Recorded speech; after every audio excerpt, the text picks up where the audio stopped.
Good evening हे everyone.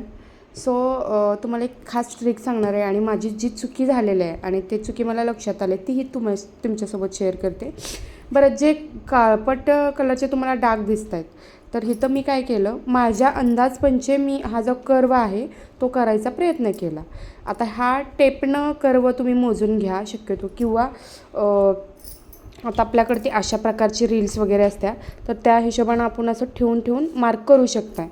तर तसंही करा. आणि दुसरी चूक म्हणजे काय केली की हे जे मी चॉक वापरला आहे, माझ्याकडे ती मी घरी वर्क करते त्यामुळे माझं सगळं साहित्य शॉपवर होतं, त्यामुळे मी काय केलं, हे चॉकनं मार्किंग केले. हे जे काळपट दिसते आता सध्या, हे वॉश करून पण जाऊ शकतं आहे, पण ज्यावेळेस लगेच आरी वर्क करून ब्लाऊज स्टिच करायचा असतो आहे त्याला वॉशला वेळ मिळत नाही, त्या टायमिंगला प्रॉब्लेम होतो, कस्टमरचा ब्लाऊज खराब दिसतो आहे.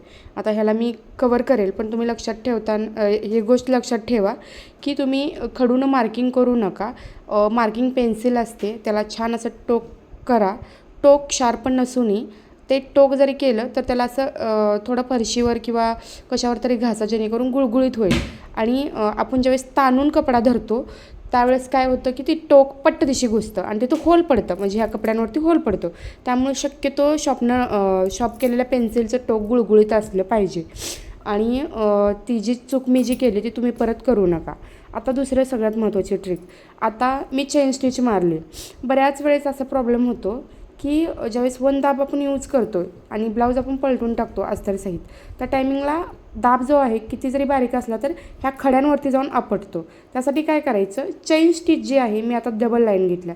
तुम्ही जर नवीन बिगिनर असाल तर तुम्ही 3 लाईन घ्या, दिसायला हे सुंदर दिसेल. थोडंसं काम थोडंसं टायमिंग वाढू शकते, पण जे ब्लाऊजला फिनिशिंग येणार आहे, म्हणजे ज्यावेळेस पलटून टाकाल ना त्या टायमिंगला तुम्हाला ह्याची जी पेस आहे तर ती पेस दिसणार नाही. कारण का, तर चेन स्टिचवरनं जरी सहज एखादी स्टिच गेली तरीसुद्धा म्हणजे आपली सुई टोचणार नाही किंवा प्रॉब्लेम येणार नाही, तुम्हाला जास्त हेअरटेक होणार नाही. सो अशी मी डिझाईन करून घेते. तुम्हाला फायनल फिनिशिंग पुढच्या ब्लॉगमध्ये मिळेल. तुम्हाला कशी वाटली ट्रिक नक्कीच मला शेअर करा.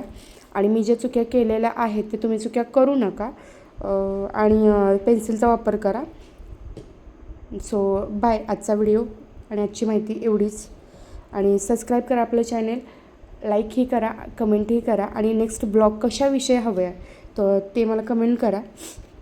बाय.